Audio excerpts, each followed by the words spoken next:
আশুলিয়ায় 6 মরদেহ পোড়ানোর আগের ছবি তদন্ত সংস্থার হাতে, শনাক্ত আরো 2 জন। 25 মে প্রতিবেদন দাখিলের নির্দেশ।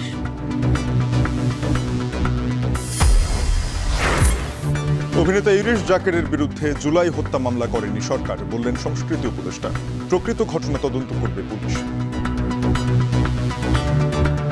মামলা করেছে একজন লোক, এটা রাষ্ট্রপক্ষের মামলা না, সরকারের দেয়া মামলাও না। ইশরাককে মেয়র ঘোষণায় গেজেট প্রকাশের আগে আইন মন্ত্রণালয়ের মতামত নেয়নি নির্বাচন কমিশন, জানালেন আইন উপদেষ্টা।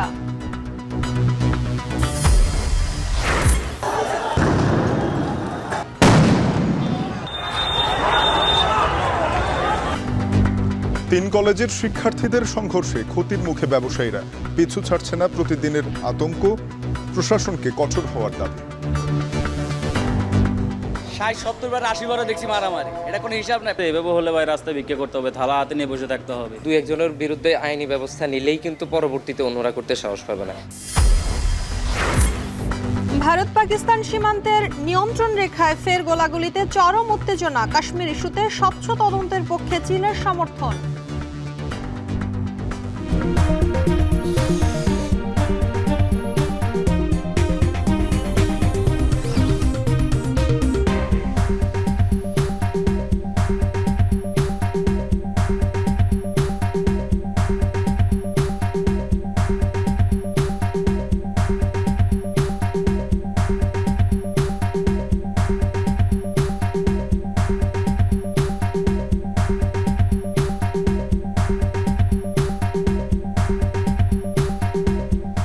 শুনছিলেন শিরোনাম। স্বাগত এখন দুপুরে পুরো আয়োজনে আপনাদের সঙ্গে আছে আমরা দুজন, আমি শম্পা বিশ্বাস এবং আমি তানজিম শাফিন। আশুলিয়ায় 6 জনের মরদেহ পোড়ানোর আগে গুলি করে হত্যার ফুটেজ মিলেছে। জড়িত আরও 2 জন শনাক্ত এই মামলায় তদন্ত প্রতিবেদন 25 মে দেওয়ার নির্দেশ দিয়েছেন ট্রাইব্যুনাল। এদিকে জুলাই আগস্টে যাত্রাবাড়ি ও রামপুরা থানার হত্যা মামলার তদন্ত প্রতিবেদন দাখিলের সময় 3 মাস বাড়িয়ে 20 জুলাই নির্ধারণ করেছেন ট্রাইব্যুনাল। বিস্তারিত জানাচ্ছেন জাহিদ হাসান। গেল বছরের 5 আগস্ট শেখ হাসিনা সরকারের পালিয়ে যাবার দিনে ঢাকার অদূরে আশুলিয়া থানায় 6 তরুণকে প্রথমে গুলি করে হত্যা করা হয়। পরে একটি ভ্যানে করে তাদের মরদেহ পুড়িয়ে ফেলা হয়। এর মধ্যে একজন জীবিত ছিলেন। সেই ভয়াবহ দৃশ্য ছড়িয়ে পড়ে সামাজিক যোগাযোগ মাধ্যমে, কেঁপে ওঠে পুরো দেশ।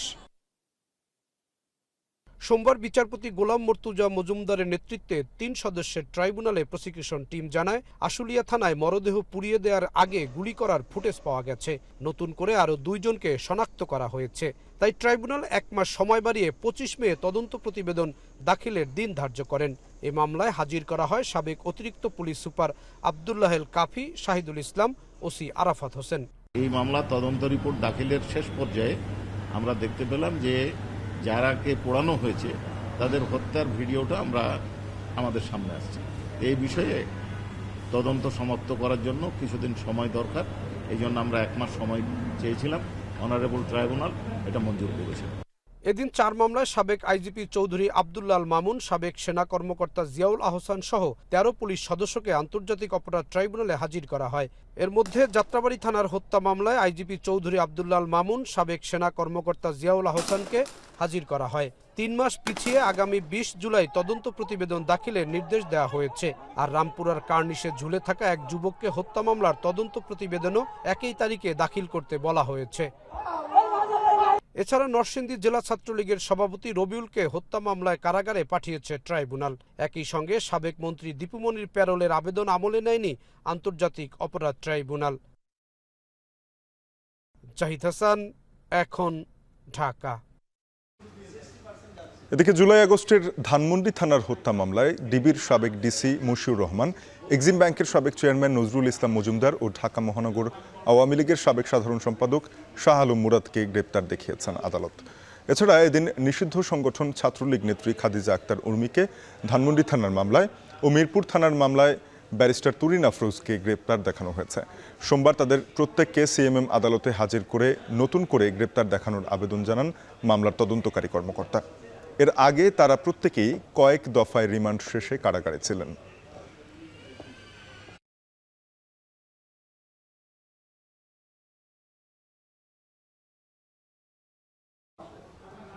জুলাই হত্যাকাণ্ডে অভিনেতা ইরেশ জাকেরের বিরুদ্ধে মামলা করেনি সরকার জানিয়ে সংস্কৃতি উপদেষ্টা মোস্তফা সরোয়ার ফারুকী বলেছেন, মামলা করার অধিকার স্বাধীন দেশে যে কারো আছে। দুপুরে সচিবালয়ে সাংবাদিকদের প্রশ্নের জবাবে একথা বলেন সংস্কৃতি উপদেষ্টা। ইরেশ জাকেরকে আমি পার্সোনালি চিনি, আমি জানি জুলাইয়ের আন্দোলনে উনি জড়িত ছিলেন, ফলে এটা ডিপলি ট্রাবলিং অ্যান্ড ডিপলি ডিস্টার্বিং। কিন্তু আবার বলছি, এটা মামলা করেছে একজন লোক, এটা রাষ্ট্রের পক্ষের মামলা না, সরকারের দেয়া মামলাও না। যে কোনো এখন আপনি দেখেন মামলা করার, এখন আমরা স্বাধীনতা পেয়েছি, মামলা করার স্বাধীনতা আছে, সবাই সেই স্বাধীনতার কেউ কেউ অপব্যবহার করছে। আমি বিশ্বাস করি পুলিশ এটা সঠিক তদন্ত করবে এবং তদন্ত করে যেটা সত্য সেটার পক্ষে থাকবে এবং যেটা মিথ্যা সেটাকে বাতিল করে দেবে। বিএনপি নেতা ইশরাককে মেয়র ঘোষণা করে গেজেট প্রকাশের আগে নির্বাচন কমিশন আইন মন্ত্রণালয়ের মতামতের অপেক্ষা করেনি বলে জানিয়েছেন আইন উপদেষ্টা ডক্টর আসিফ নজরুল। তিনি আরও জানান, বিশেষ ট্রাইব্যুনালে এই মামলার আর্জি পরিবর্তন করা হয়েছে। সকালে ওসমানী স্মৃতি মিলনায়তনে জাতীয় আইনগত সহায়তা দিবসের অনুষ্ঠান শেষে সাংবাদিকদের প্রশ্নের জবাবে তিনি কথা বলেন। ওনারা সাংবিধানিক প্রতিষ্ঠান, ওনাদের সিদ্ধান্ত ওনাদেরই নেওয়ার কথা। আমাদের কাছে যখন মতামতের জন্য পাঠিয়েছিলেন তখন আমরা সংশ্লিষ্ট আইন কর্মকর্তাদের সাথে কথা বলেছিলাম। কথা বলে আমরা যেটা যেতেছিলাম যে নির্বাচনী যে প্লেইন্ট আছে সেই প্লেইন্ট নাকি পরিবর্তন করা যায় না, কারণ এটা হাইকোর্টের রায় আছে, এটা নাকি কোয়াসি সিভিল ম্যাটারে প্লেইন্ট পরিবর্তন করা যায় না। তো ইশরাক সাহেব বোধহয় আপনার পরে প্লেইন্ট পরিবর্তন করেছিলেন, সেই জন্য আমরা একটু দ্বিধান্বিত ছিলাম যে এটা আসলে গেজেট নোটিফিকেশন হবে নাকি এটাকে আপিল করতে হবে, এটা নিয়ে আমরা একটু দ্বিধান্বিত ছিলাম। তো নির্বাচন কমিশন আমাদের মতামতের জন্য অপেক্ষা করেন নাই, ওনারা নিজেরা গেজেট নোটিফিকেশন করেন। জুলাই অভ্যুত্থানের মধ্য দিয়ে রাষ্ট্রের সংস্কার সাধনের যে সম্ভাবনা তৈরি হয়েছে, ঐক্য প্রতিষ্ঠা করে তা কাজে লাগাতে সর্বোচ্চ চেষ্টার কথা জানিয়েছেন জাতীয় ঐকমত্য কমিশনের সহসভাপতি ডক্টর আলী রিয়াজ। সকালে জাতীয় সংসদ ভবনের এলডি হলে কমিশনের সাথে গণ অধিকার পরিষদের বৈঠকের সূচনা বক্তব্যে কথা বলেন তিনি। এর আগে বৈঠকে যোগ দিতে গণ অধিকার পরিষদের 10 সদস্যের প্রতিনিধি দল আসে এলডি হলে। সাংবাদিকদের প্রশ্নের জবাবে ডক্টর আলী রিয়াজ বলেন, জনগণের আকাঙ্ক্ষা পূরণে কোনোভাবেই ব্যর্থ হওয়া যাবে না। জাতীয় সনদ তৈরির প্রচেষ্টা অব্যাহত থাকবে, আর এটি একমাত্র লক্ষ্য। এ সময় গণ অধিকার পরিষদের সভাপতি নুরুল হক নূর বলেন, যে কোনো মূল্যে ঐকমত্যের ভিত্তিতে প্রস্তাবিত সংস্কার কার্যক্রম বাস্তবায়ন করতে হবে। গণ অধিকার পরিষদ জুলাই গণ অভ্যুত্থানের সূচনা করেছিল বলেও মন্তব্য করেন নুরুল হক নূর।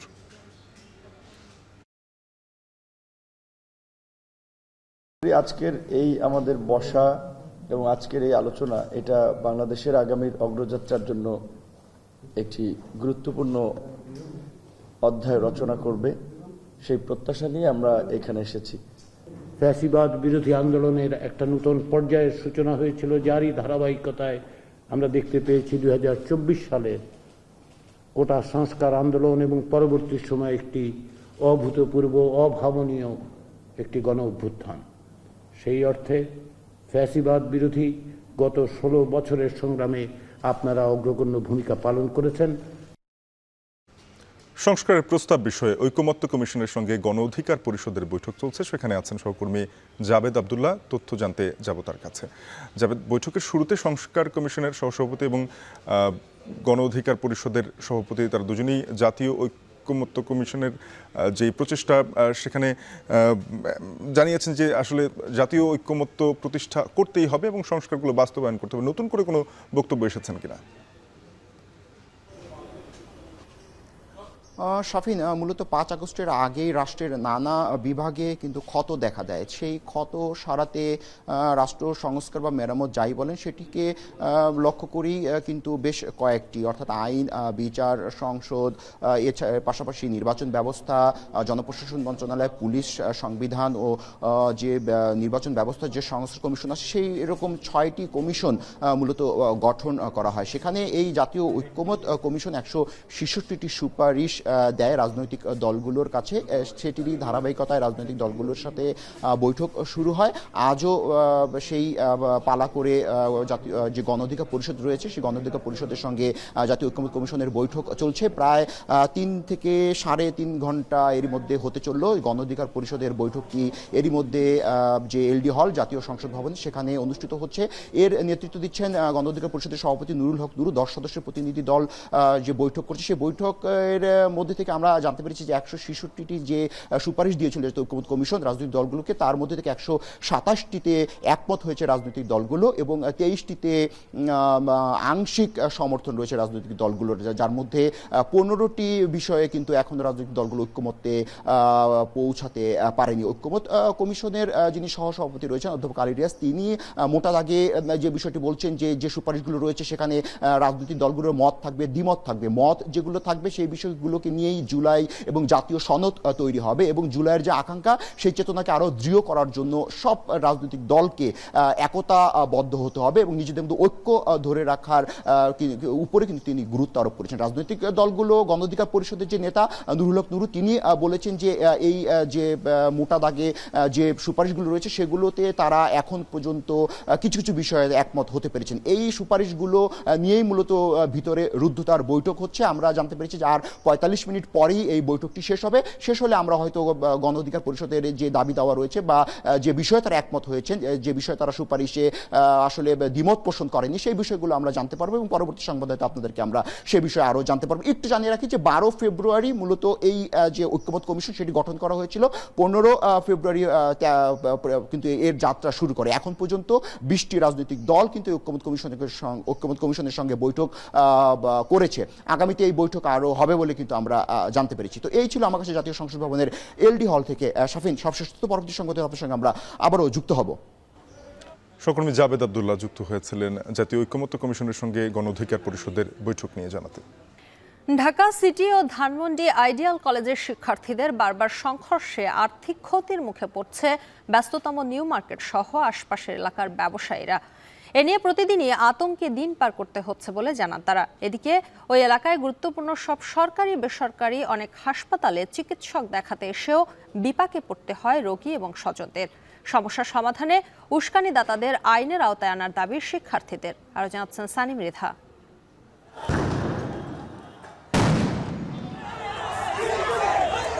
বর্তমান সময়ে সংঘর্ষে জড়িয়ে পড়া যেন সহজ একটি কাজ। ঢাকা কলেজ, সিটি কলেজ আর আইডিয়াল কলেজের শিক্ষার্থীদের কর্মকাণ্ডই তার প্রমাণ দেয়।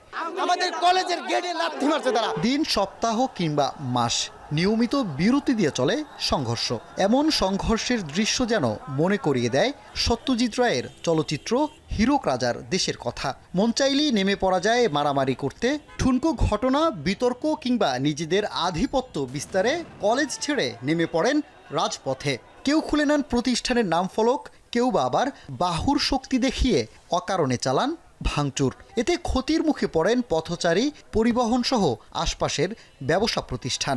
ক্ষয়ক্ষতি হলেও জবাবদিহিতার বালাই নেই শিক্ষার্থীদের।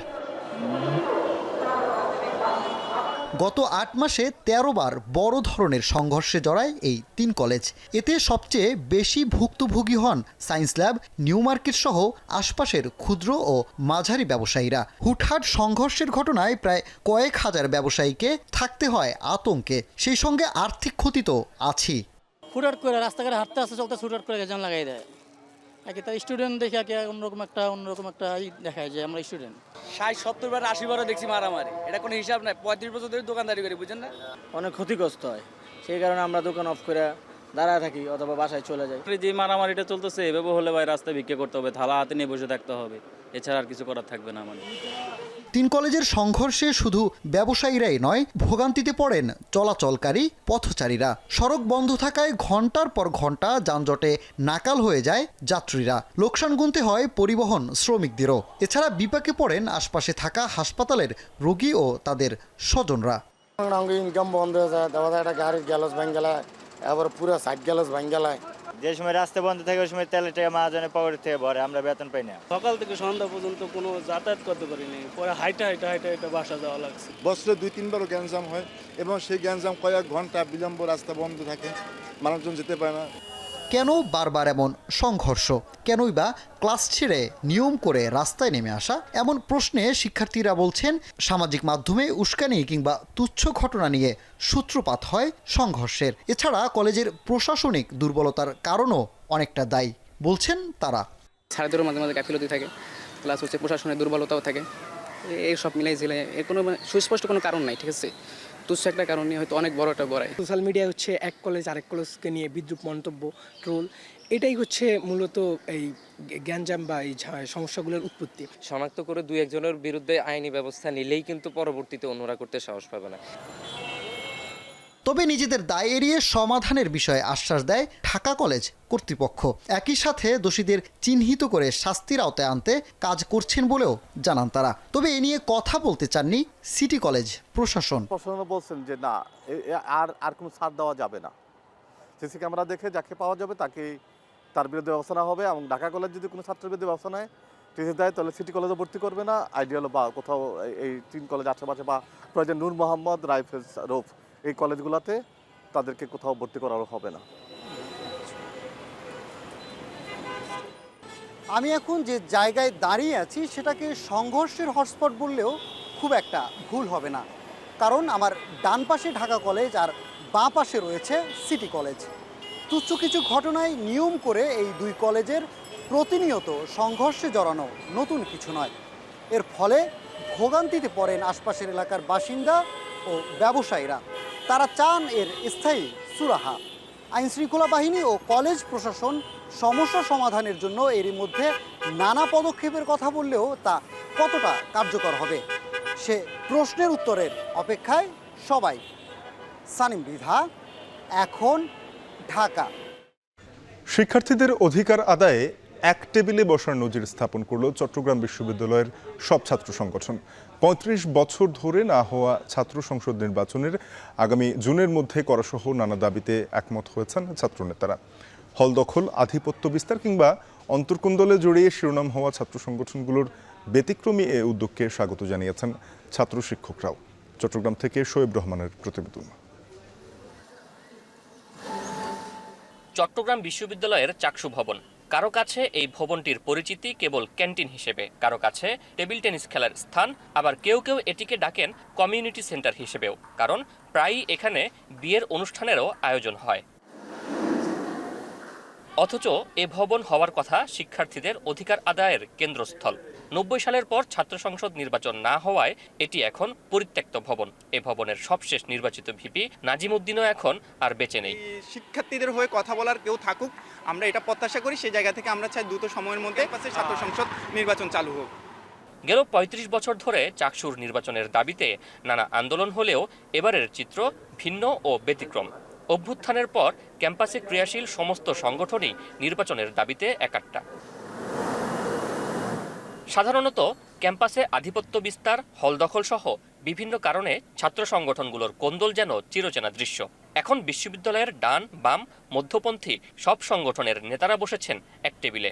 পারস্পরিক চিন্তা, মত আর আদর্শের পার্থক্য ভুলে দাবি তুলছেন চাকসু নির্বাচনের। অন্তর্বর্তীকালীন সরকারকে আহ্বান জানাতে চাই যে আপনারা ছাত্র সমাজের যে দাবি এবং বিশ্ববিদ্যালয় প্রশাসনকে আমরা আহ্বান জানাতে চাই যে আপনারা শীঘ্রই চাকসু নির্বাচনের রোডম্যাপ দিন। আগের যে গঠনতন্ত্রটা ছিল সেটা বর্তমান সময়ের সাথে কোনোভাবে রেলিভেন্ট অনেকগুলো বিষয়। তো আমরাও আমাদের সংগঠনের পক্ষ থেকে খুব শীঘ্রই একটা গঠনতন্ত্র সংস্কারের প্রস্তাবনা রাখব। শিক্ষার্থীরা মনে করছেন চাকসু নির্বাচনের জন্য অনুকূল পরিবেশ বিরাজমান, প্রয়োজন প্রশাসনের সদিচ্ছা। জুন জুলাই টার্গেট করেই দাবি আদায়ের ধারাবাহিক কার্যক্রম চালিয়ে যেতে চান তারা। প্রশাসন আসলে ছাত্র সংসদ না থাকলে ওরা যেভাবে ইচ্ছা সেভাবে করতে পারতেছে বিধায় ওরা জাস্ট এর একটা অজুহাত দেখাচ্ছে। সংস্কার প্রস্তাবনা নিয়ে আমাদের সবারই একটা মতামত থাকবে, আমরা যেন এগুলো প্রকাশ করতে পারি এবং আমরা জুন জুলাইয়ের মধ্যে মূলত চাকসুরা চাচ্ছি। এদিকে বিশ্ববিদ্যালয়ের ছাত্র সংসদ নির্বাচনের লক্ষ্যে গেল ডিসেম্বরে 7 সদস্যের নীতিমালা কমিটি গঠন করা হয়েছে। নীতিমালা তৈরির কাজ প্রায় চূড়ান্ত। পরিবেশ নিয়েও সন্তোষ প্রশাসন। আসন্ন সমাবর্তন শেষেই নির্বাচনের কার্যক্রম শুরুর কথা জানালেন বিশ্ববিদ্যালয়ের উপাচার্য। পুনর্লিখন করে একটা নীতিমালা তৈরি করছি। সেই নীতিমালার ড্রাফট একেবারে চূড়ান্ত পর্যায়ে আছে। আমাদের কনভোকেশনের পরপরই প্রত্যেকটি ক্রিয়াশীল সংগঠনের সাথে আমরা বসব। ক্যাম্পাসে যারা যে শিক্ষার্থীদের তারা শিক্ষার্থীদের অধিকার নিয়ে কাজ করে অনেকগুলো সংগঠন আছে, আমাদের এনলিস্টেড সংগঠন আছে এবং তাদেরকে আমরা আহ্বান জানাবো। 1970 সালে প্রথম চাকসু নির্বাচন হয়। এরপর দীর্ঘ 58 বছরে মাত্র 6 বার। সবশেষ 1990 সালে যিনি ভিপি নির্বাচিত হয়েছিলেন তিনিও মারা গেছেন। অথচ এরপরও চাকসু পায়নি নতুন নেতৃত্ব। এ অবস্থায় এবার শিক্ষার্থীরা যে সমন্বিত উদ্যোগ নিয়েছেন তার হাত ধরেই চাকসু ফিরে পাবে তার মৌলিক বৈশিষ্ট্য, ফিরে পাবে প্রাণ, এমনটাই প্রত্যাশা শিক্ষার্থীদের। শোয়েব রহমান, এখন চট্টগ্রাম। সংবাদের এ পর্যায়ে নিচ্ছি ছোট্ট একটি বিরতি। ফিরছে একটু পর, সাথে থাকুন।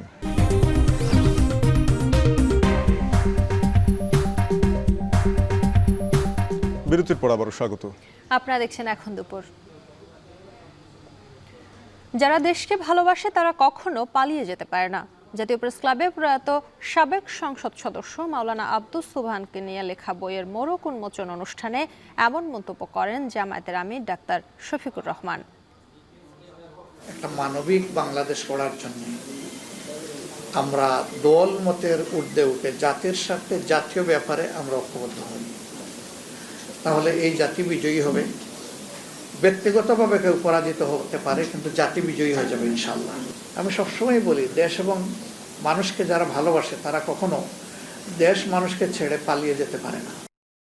মাগুরায় আলোচিত শিশু আসিয়া ধর্ষণ ও হত্যা মামলায় দ্বিতীয় দিনের সাক্ষ্য গ্রহণ সম্পন্ন হয়েছে। আগামীকাল মঙ্গলবার মামলার আরও 10 জন সাক্ষীর সাক্ষ্য গ্রহণের দিন ধার্য করেছেন আদালত। সকাল 10:30টায় জেলার নারী ও শিশু নির্যাতন দমন ট্রাইব্যুনালের বিচারক এম জাহিদ হাসান আসিয়ার চাচা, স্থানীয় মাদ্রাসার শিক্ষক ও এক ছাত্রের সাক্ষ্য গ্রহণ করেন। এ সময় মামলার প্রধান অভিযুক্ত হিটু শেখ সহ সকল আসামিরা আদালতে উপস্থিত ছিলেন। এর আগে কড়া নিরাপত্তার মধ্য দিয়ে আসামিদের আদালতে হাজির করে পুলিশ। গত 6 মার্চ মাগুরা সদরের নিজ নান্দুয়ালি গ্রামে বোনের বাড়িতে বেড়াতে গিয়ে ধর্ষণের শিকার হয় শিশু আসিয়া। 7 দিন চিকিৎসাধীন থাকার পর 13 মার্চ রাজধানীর সম্মিলিত সামরিক হাসপাতালে মৃত্যু হয় তার। এ ঘটনায় মামলা হয় 13 এপ্রিল চার্জশিট দেয় পুলিশ, আর 23 এপ্রিল অভিযোগ গঠনের মধ্য দিয়ে শুরু হয় বিচার কাজ।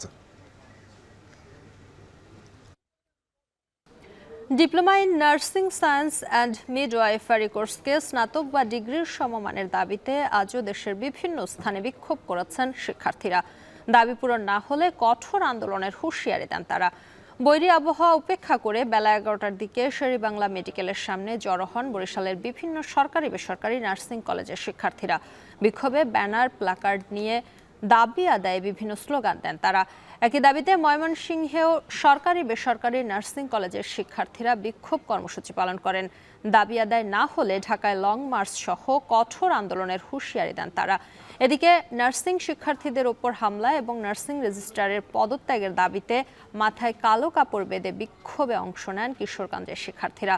এছাড়া খুলনা নগরীর শিববাড়ি মোড়ে অবস্থান নিয়ে মানববন্ধন করেন 9টি নার্সিং ইনস্টিটিউটের শিক্ষার্থীরা।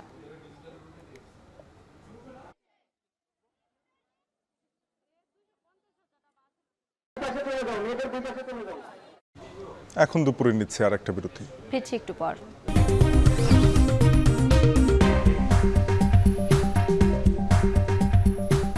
বিরতির পর ফিরে এলাম। দেখছেন এখন দুপুর।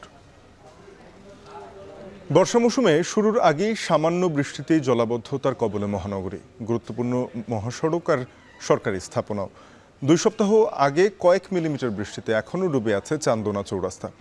সংশ্লিষ্ট দপ্তরগুলোর সমন্বয়হীনতায় আটকে আছে জলাবদ্ধতা নিরসনের কাজ। এছাড়াও জলাবদ্ধতার কবলে কুমিল্লার প্রধান খাদ্য গুদাম।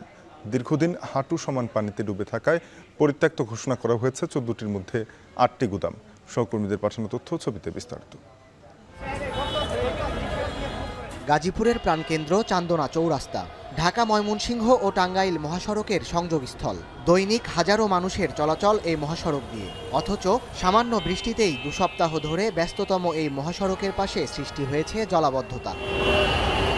বিআরটি প্রকল্পের আওতায় অপরিকল্পিতভাবে ড্রেন নির্মাণে বন্ধ হয়ে গেছে পানি নিষ্কাশনের পথ। তার উপর নির্মাণ সামগ্রী ও বৃষ্টিতে মাটি জমে সিটি কর্পোরেশনের পুরনো ড্রেনেজ সিস্টেমও অকার্যকর হয়ে পড়েছে। এর সাথে নগর কর্তৃপক্ষের যথাযথ উদ্যোগ না থাকায় সৃষ্টি হয়েছে ভয়াবহ পরিস্থিতি। পরীক্ষা চলছে আজকে, তো আজকে আমি যে পাশ দিয়ে আসার সময় দেখলাম অনেক খারাপ অবস্থা, পানি বাড়ে আসতেছে অনেকে। অনেক স্টুডেন্ট আর কি জুতা খুলে পরে আসতেছে। পরিকল্পিতভাবে কাজ করে না বিধায় আজকে এই অবস্থা। যদি পরিকল্পিতভাবে কাজ করতো তাহলে আর এই অবস্থাটা হইল না। বৃষ্টি নাই, তাও এই যে পানি হলে ময়লার পানি বাড়তিছে, ময়লার পানি বাড়তিছে করতে চাইলের গাড়ি, মাছের গাড়ি, এই যে সব গাড়ি সব উল্টে উল্টে ভর্তিছে, মাল সব নষ্ট হয়ে গেছে। সড়কে খোঁড়াখুড়ি, খানাখন্দ আর উন্মুক্ত ড্রেনে উল্টে বিকল হচ্ছে যানবাহন। অহরহ ঘটছে দুর্ঘটনা। ময়লা দুর্গন্ধযুক্ত পানি মারিয়ে ক্রেতা আসতে না পারায় আশেপাশের ব্যবসা প্রতিষ্ঠানের বিক্রি নেমেছে অর্ধেকে। পচা পানি অনেক দূর ঘুরে আসতে হয়, কাস্টমার তো আসে নাই পাবে ভাই। এই পচা পানি পাড়ায় কি কেউ আসবে? একদম এত দুর্গন্ধ ভাই, থাকাই জানে এই জায়গায়। গভীর ড্রেন আছে, এই 4-5 বছর কোনো পানি জমে নেই। এইবার ওরা কেউই পরিষ্কার করে না ড্রেন, ময়লা হয়ে ড্রেনটা জাম হয়ে গেছে। ব্যবসার তো প্রচুর ক্ষতি হচ্ছে। আমাদের ব্যবসা আগে যে সেল ছিল এর 3 ভাগের 1 ভাগও নাই। 15 দিন যাবত রাস্তা পানির কারণে মানুষ আসতে পারে না, মানুষ আর রিক্সা দিয়ে আসলে মাঝখানে যা পইরা। ভোগান্তি নিরসনের বিষয়ে জানতে সড়ক ও জনপথ বিভাগ এবং সিটি কর্পোরেশনের কার্যালয়ে গিয়েও দায়িত্বশীল কারো সন্ধান মেলেনি।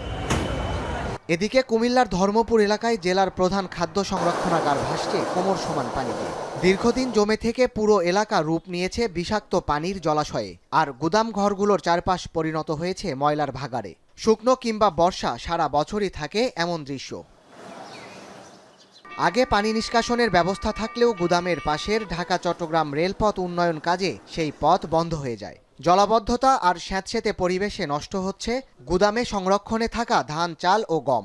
এরই মধ্যে নতুন পুরাতন মিলিয়ে খাদ্য সংরক্ষণে থাকা 14টি গুদামের মধ্যে 8টি পরিত্যক্ত ঘোষণা করা হয়েছে। গুদাম কর্তৃপক্ষ বলছে, দীর্ঘদিন ধরে চলে আসা এমন অচলাবস্থা নিরসনে বারবার ঊর্ধ্বতন কর্তৃপক্ষকে জানানো হলেও নেওয়া হয়নি কার্যকর পদক্ষেপ। ভালো ড্রেনেজ ব্যবস্থা না থাকার কারণে ময়লা আবর্জনা পানি এখানে জলাবদ্ধতা সৃষ্টি করছে। 2017 সাল থেকে এখানে এরকম জলাবদ্ধতা সৃষ্টি হয়েছে। রমজানের শেষের দিকে আমি ডিসি মহোদয় ওখানে গিয়েছিলাম। ওনারা আশ্বস্ত করছে যে ঈদের পরে ওনারা ড্রেনেজের ব্যবস্থা শুরু করবে, কিন্তু এখনো পর্যন্ত ওনারা ড্রেনের কোনো কার্যক্রম শুরু করেনি। বর্ষার আগেই জলাবদ্ধতা সমস্যার সমাধান না হলে দুর্ভোগ উঠতে পারে চরমে। তাই দ্রুত কার্যকর পদক্ষেপ নেয়ার দাবি ভুক্তভোগী বাসিন্দাদের। সাদাত শাহেদ, এখন। বাস চালক ও হেলপারদের উপর সিএনজি চালিত অটোরিকশার চালকদের হামলার প্রতিবাদে ভোলায় অনির্দিষ্টকালের ধর্মঘট পালন করছেন বাস শ্রমিকরা। এতে সকাল থেকে জেলায় অভ্যন্তরীণ রুটগুলোতে বাস চলাচল বন্ধ রয়েছে। ভোগান্তিতে পড়েছেন এসব রুটের যাত্রীরা। আরও জানাচ্ছেন ইমতিয়াজুর রহমান। রোববার বিকেলে ভোলার চর ফ্যাশন বাজারে বাসে যাত্রী ওঠানো নিয়ে অনন্যা পরিবহন নামের একটি বাসের চালক ও সহযোগীকে মারধর করে সিএনজি চালিত অটোরিকশার চালকরা। এতে সজীব ও তানজিল নামে 2 জন গুরুতর আহত হয়। এর প্রতিবাদে রোববার সন্ধ্যা থেকে অনির্দিষ্টকালের জন্য অভ্যন্তরীণ 5টি রুটে বাস চলাচল বন্ধের ঘোষণা দেয় ভোলা বাস শ্রমিক ইউনিয়ন। এর প্রেক্ষিতে সোমবার সকাল থেকে শহরের বীরশ্রেষ্ঠ মোস্তফা কামাল বাস স্ট্যান্ড এলাকায় বিক্ষোভ মিছিল করে বাস শ্রমিকেরা। পাশাপাশি সিএনজি চালিত অটোরিকশা চলাচলে বাধা সৃষ্টি করেন তারা। একটিতে ভাঙচুর চালানোর পাশাপাশি বাস ডিপোতে আটকে রাখা হয় একাধিক অটোরিকশা। মহাসড়কে অটোরিকশা চলাচল বন্ধ করার পাশাপাশি হামলার বিচার না হওয়া পর্যন্ত আন্দোলন অব্যাহত থাকবে বলে জানান শ্রমিক নেতারা। আমাদের দাবি একটাই, এর বিচার। উইথ অবৈধ কোনো সিএনজি এই রোডে চলতে পারবে না। যদি চলে আমাদের গাড়ি অনির্দিষ্টকালের জন্য আমরা বন্ধ রাখলাম। এরা সংখ্যা অনেক বেশি থাকে বিধায় আমাদের শ্রমিকের উপরে অন্যায়ভাবে অতিরিক্ত হামলা চালায়। এই মহাসড়ক বা আঞ্চলিক মহাসড়ক বলেন, এখান থেকে অবৈধ যান, 3 হুইলার, সিএনজি উৎখাত করতে হবে এবং আমাদের বাস চলাচলের জন্য সুন্দর পরিবেশ করতে হবে। এই সিএনজির কারণে অহরহ দুর্ঘটনা করতেছে এবং সেটার মাসুল আমাদের শ্রমিকেরা দেয়, বাস শ্রমিকেরা দেয় এবং বাস মালিকেরা দেয়। এদিকে হঠাৎ ধর্মঘটের ফলে বাসের পাশাপাশি সিএনজি চালিত অটোরিকশা চলাচলও বন্ধ থাকায় চরম ভোগান্তিতে পড়েছেন এই পথের চলাচলকারীরা। এমন অবস্থায় বাড়তি ভাড়া দিয়ে ঝুঁকিপূর্ণ যানবাহনে চড়ছেন অনেকে। ভোলা বাস স্ট্যান্ডে আছি, এখানে এখন বাসও চলে না, সিএনজিও চলে না। যাই হোক, এখন অন্যথায় যেতে হচ্ছে দ্বিগুণ ভাড়া দিয়ে। লালমনে যাব, কিন্তু বাস না থাকাতে আমাদের টাইম লস হচ্ছে অনেক, প্লাস অন্য গাড়ি দিয়ে গেলে আমাদের তো ভাড়া বেশি লাগে। বাসও বন্ধ, সিএনজিও বন্ধ। তার জন্য খুবই ভোগান্তিতে পড়তেছি। অন্য ভাঙ্গা যাওয়া লাগবে, বাসও বন্ধ, সিএনজিও বন্ধ, বাসও বন্ধ, এতে মানে জনগণের ভোগান্তি ছাড়া আসলে কিছু না। এর আগেই গেল জানুয়ারিতে বীরশ্রেষ্ঠ মোস্তফা কামাল ডিপোতে অটোরিকশা রাখা নিয়ে বাস শ্রমিক ও সিএনজি চালকদের সংঘর্ষে ৩০ জন আহত হয়। আগুন দেয়া হয় 4টি বাসে ও 9টি অটোরিকশায়। এখন ভোলা। বুড়িমারি এক্সপ্রেস ট্রেন চালুর দাবিতে লালমনিরহাট বুড়িমারি মহাসড়ক অবরোধ করেছে স্থানীয়রা। এতে লালমনিরহাটে প্রায় 15 কিলোমিটার জুড়ে সৃষ্টি হয়েছে তীব্র যানজট। এ নিয়ে আরও জানাতে লালমনিরহাট থেকে যুক্ত হচ্ছেন সহকর্মী আমিরুল বাপ্পি। বাপ্পি, জানাবেন কতক্ষণ ধরে মহাসড়ক অবরোধ করে রাখা হয়েছে? এখন অবরোধকারীরা কি বলছেন, তাদের দাবি দেওয়াগুলো কি?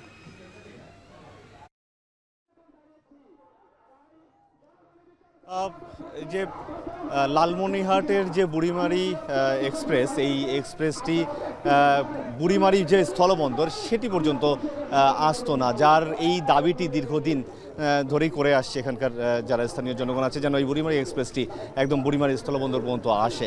তো সেটি দীর্ঘদিন ধরে আশ্বাস দেওয়া হলেও কোনো কার্যকর ভূমিকা না থাকার কারণে এখানকার যারা স্থানীয়রা আছেন তারা গত বেশ কয়েকদিন ধরেই এই আন্দোলনটি করছেন। তারা গত কয়েকদিনে আমরা যেটুকু জানি যে তারা রেলপথ অবরোধ করে রেখেছিলেন এবং গতকালকে থেকে তারা সড়কপথ অবরোধ করেছেন। এবং সড়কপথ অবরোধ করার ফলে যেটি হয়েছে যে লালমনিরহাট পাটগ্রাম এই মহাসড়কের প্রায় 35 কিলোমিটার জুড়ে যানজট সৃষ্টি হয়েছে এবং আটকে আছে শত শত পণ্যবাহী ট্রাক। বিশেষ করে আমি লক্ষ্য করেছি এইসব ট্রাকের মধ্যে পাথরবাহী ট্রাকের সংখ্যাই বেশি।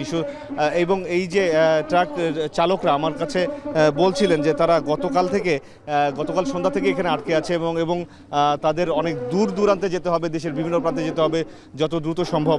যদি এই দাবিটি মেনে নিয়ে যান চলাচলের ব্যবস্থা করা হয় তাহলে তার সবার জন্যই ভালো। এবং এখানে যে জমায়েতটি হয়েছে, যে জমায়েতের মাধ্যমে আসলে এই দাবি আদায়ের যে কর্মসূচি, সেই কর্মসূচি এখন বাস্তবায়নের চেষ্টা চলছে। এবং সেই জমায়েতের মধ্যে আমি দেখতে পাচ্ছি যে এখানকার যারা স্থানীয় প্রশাসনের কর্মকর্তারা আছেন, সেই সব কর্মকর্তারা আছেন এবং এসেছেন এবং এই কর্মকর্তাদের সাথে যারা আন্দোলনকারী আছে তাদের সাথে এখন কথা হচ্ছে। তারা বিভিন্ন দাবি দেওয়ার সাথে বিশেষ করে যে এই বুড়িমারি স্থলবন্দর পর্যন্ত যে ট্রেন বুড়িমারি এক্সপ্রেস ট্রেনটি চালু করার যে দাবি স্থানীয়দের, সেই দাবি বিষয়ে কথা বলা হচ্ছে। এবং এর আগেও আমরা দেখেছি যে বারবার প্রশাসনের আশ্বাস দিয়েছিল যে এই স্থলবন্দর পর্যন্ত বুড়িমারি এক্সপ্রেস চালু হবে, কিন্তু এখনও পর্যন্ত তারা চালু করেনি। এবং এইবার আন্দোলনকারীরা বলছেন যে শুধু আশ্বাস নয়, একদম বাস্তবায়ন করেই এই বাস্তবায়ন করার যে প্রতিশ্রুতি, সেই প্রতিশ্রুতির পরেই তারা হয়তো এই আন্দোলন থেকে সরে আসবেন। তো এই ছিল এখনকার মতো আমার কাছে লালমনিরহাটের হাতীবান্ধা থেকে সবশেষ অবস্থা। লালমনিরহাট বুড়িমারি মহাসড়ক অবরোধের খবর জানাচ্ছিলেন আমিরুল বাপ্পি। সংবাদের এ পর্যায়ে নিচ্ছি আরেকটি বিরতি, ফিরব একটু পর।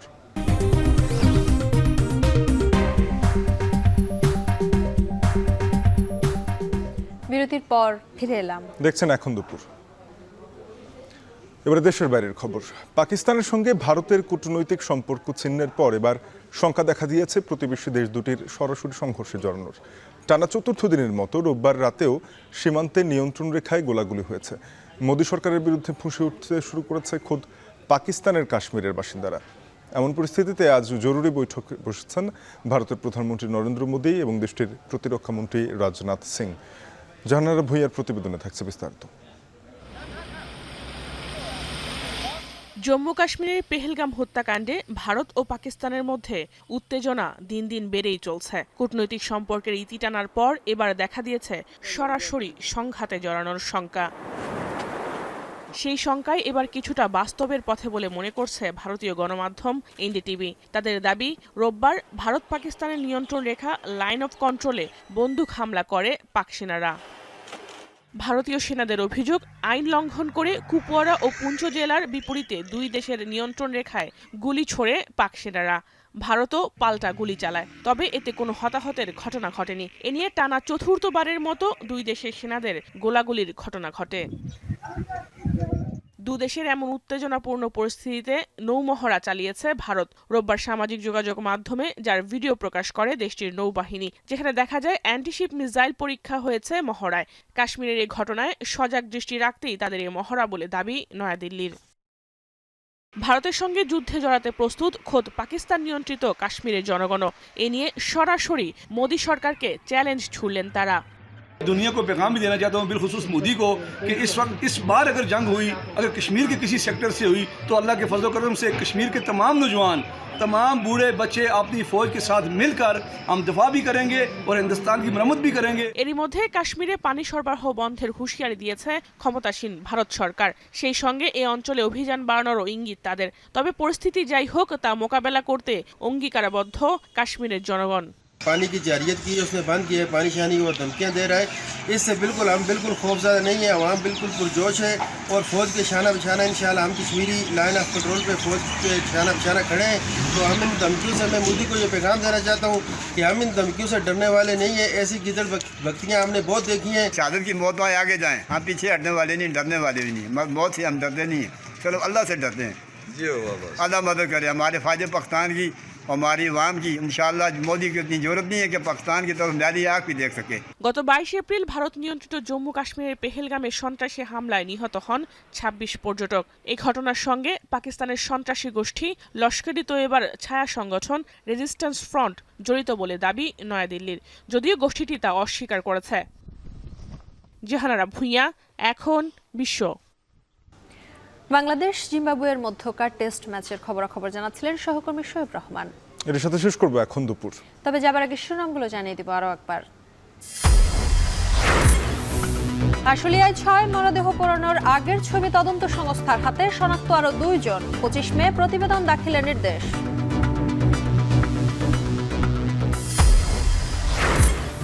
অভিনেতা ইরিশ জাকিরের বিরুদ্ধে জুলাই হত্যা মামলা করেনি সরকার, বললেন সংস্কৃতি উপদেষ্টা। প্রকৃত ঘটনা তদন্ত করবে পুলিশ। মামলা করেছে একজন লোক, এটা রাষ্ট্রপক্ষের মামলা না, সরকারের দেয়া মামলাও না। ইশরাককে মেয়র ঘোষণায় গেজেট প্রকাশের আগে আইন মন্ত্রণালয়ের মতামত নেয়নি নির্বাচন কমিশন, জানালেন আইন উপদেষ্টা।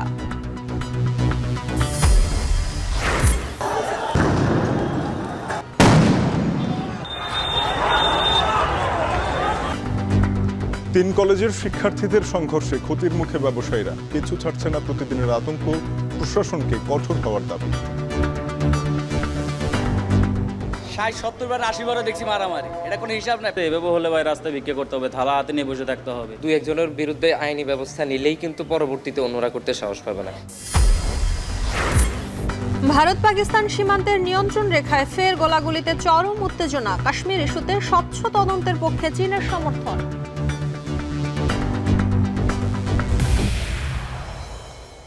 শেষ করছি এখন দুপুর। এখন টেলিভিশন ওয়েবসাইটে দেখতে ভিজিট করুন www.ekhon.tv। যুক্ত থাকুন ফেসবুকে facebook.com/tv.ekhon, ইউটিউবে দেখতে ভিজিট করুন youtube.com/c/ekhontv।